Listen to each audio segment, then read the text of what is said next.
Hi, I'm Melissa Kaplan, and welcome to North Shore News.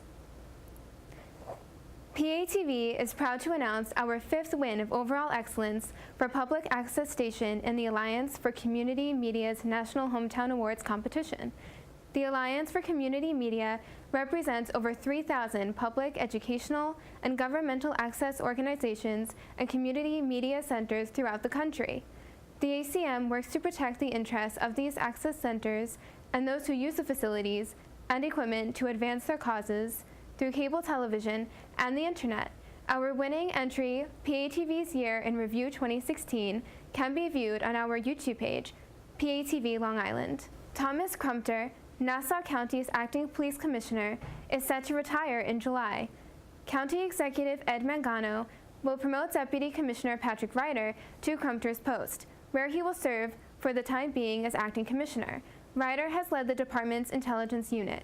The town of North Hempstead is acting to control the tick population with birds. The Northern Bobwhite Quail Project is a pilot program designed by Ranger Eric Powers, the host of the NHTV's nature show Off the Trail, and assistance from town employees who will release the native birds back into the local environment in order to effectively reduce the numbers of ticks naturally instead of using toxic pesticides. In July, the birds will be brought back to their place of birth and be released in the town's 200 wooden acres across from the North Hempstead Beach Park and also along the Hempstead Harbor Trail. Northern bobwhite quails populations have been decimated on Long Island over the years due to their #1 predator, feral and indoor-outdoor cats. For more information, call the town's 311 call center. Comptroller Thomas DiNapoli and Senator Elaine Phillips are encouraging the community to check to see if they have unclaimed funds. Unclaimed funds are monies that have been dormant or forgotten. Banks, insurance companies, utilities, investment companies, and many other businesses are required by state law to turn over inactive accounts to the state. The Office of the State Comptroller then serves as custodian of this money until it is claimed. The Comptroller's Office is currently holding approximately 200,000 accounts worth $115 million from the 7th Senate District. Residents can perform a free search to see if they have unclaimed funds in their name by visiting phillipsnysenate.gov. North Hempstead Town Supervisor Judy Bosworth and the Town Board voted unanimously to appoint Dr. Isma Chandri to the Town of North Hempstead's Board of Ethics Committee at the June 6th board meeting. Dr. Chandri is the 6th member of the board and the first person to be appointed to the board following Supervisor Bosworth's series of reforms to the town's ethics code earlier this year. Dr. Chandri is a resident of Manhasset. The board has many duties, including reviewing annual financial disclosure statements, issuing advisory opinions, and advising local agencies. Manhasset resident and Port Washington native Anthony Scaramucci is set to join President Donald Trump's administration as ambassador to the Organization for Economic Cooperation and Development in Paris. Scaramucci was an advisor to Trump during the presidential campaign last year and Trump's transition to the White House. He was originally engaged to become the White House's director of the Office of Public Liaison, but that never came to fruition. The Manhasset community gathered to bid farewell to longtime Superintendent Charles Cardillo, who is retiring after serving the Manhasset School District for the past 12 years. I just want to highlight some different things, maybe by groups. First of all, our support staff at Manhasset. I know a number of people had to leave, but when we look at our custodians, our cleaners and maintainers, our clerical, our teachers, our aides, tremendous, tremendous. Mother T, who's down here, Mother Teresa.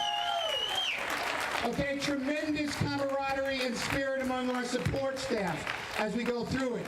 There were a number of teachers that may be here now, but there were many teachers that were here earlier. During the day, I had a great day today. They had me over at, we went over to Muncie Park, visited every room over at Muncie Park with the children. I would do that once a year, going to every room within the district during Thanksgiving time on the Wednesday before Thanksgiving and checking in on every room in every office. But the teachers really are the heart and soul of what goes on because of the amount of contact that they have on a daily basis. And the fact is, I've been able to speak to student after student after student and their love for our faculty is second to none, because they really see the extraordinary commitment that exists at the elementary, middle school, and secondary school level.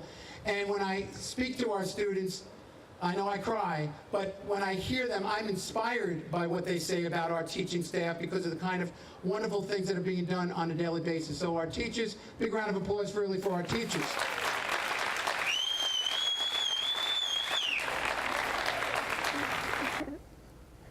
The Manhasset Board of Education has announced they have selected Dr. Vincent Butera to be the next superintendent of the Manhasset School District.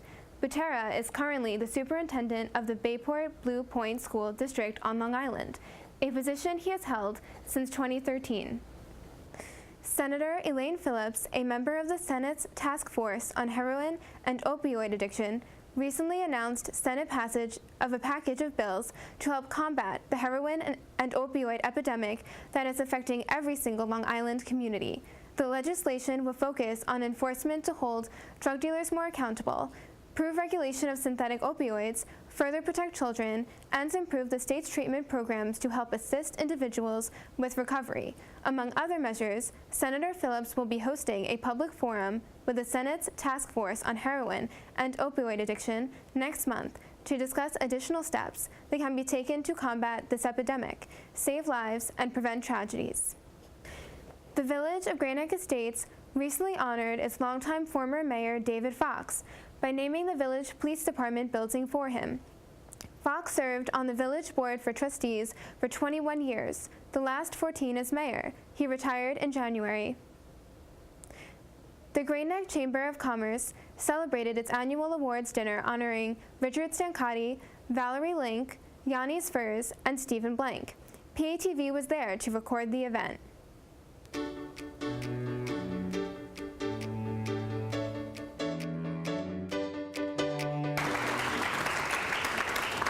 Our honorees have been selected tonight because they are leaders in our community. You know, I was so excited when I heard he was getting the Crystal Award. I thought maybe Billy Crystal would be here. Seriously, though, this is a great honor, especially since only one other person in chamber history, Elliot Rosenblatt, has received this award. I'm very honored, Elliot, to be in your company. I want to thank the Great Neck Chamber of Commerce, my fellow business owners, friends and family that are here tonight. I came to Great Neck when I was literally 19 years old, and since then I love the community. I love the support. I would work for 10 years as a daily newspaper reporter and editor, and then decide to open my own businesses, buying 2 weekly newspapers in Queens.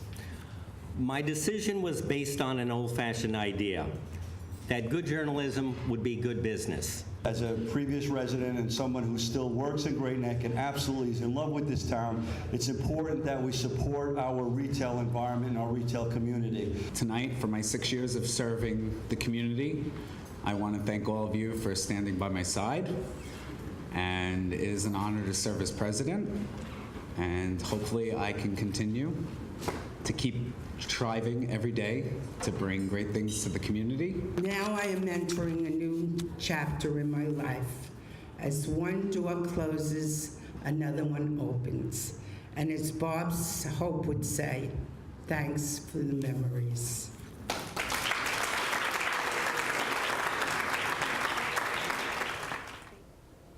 And that's all the news for now. Let's take a look at what's going on around town. Great Neck Plaza's annual summer concert series will be kicking off. Join the plaza for a night of music under the stars. Enjoy free concerts and entertainment every Tuesday night starting at 8 p.m. at Firefighters Park. For more information or a list of the performances, visit greatneckplaza.net. The annual Manor Haven Street Festival will be held on Saturday, June 24th from 11:30 a.m. to 4:30 p.m. The festival will be held on Manor Haven Boulevard. Enjoy a day of family fun with vendors, food trucks, clowns, and face painting. The Town of North Hempstead Stop Throwing Out Pollutants program will be held on Saturday, June 24th at Westbury High School from 9 a.m. until 3 p.m. The STOP program offers Town of North Hempstead residents the opportunity to dispose of dangerous and chemical waste that is too dangerous to dispose of with routine curbside pickups. Residents may also bring their sensitive documents to the STOP event for proper shredding and destruction to prevent identity theft. The town will no longer be accepting pharmaceuticals at the STOP program. To dispose of unwanted medicines, please drop them off at your local police precinct. The June 24th STOP events will also have a clothing donation area thanks to North Hempstead's partnership with Big Brothers Big Sisters. For more information or for future STOP program dates, call 311. Tickets are available free of charge and may be picked up at any TD Bank on Long Island while supplies last. For further information, please call the Nassau County Parks Public Information Office at 516-572-0200 or visit the Nassau County Parks, Recreation, and Museum website at nassaucountyny.gov/parks. And that's all the news for now. For more information about North Shore News or to see this episode again, you can visit us at patv.org or like us on Facebook. For North Shore News, I'm Melissa Kaplan.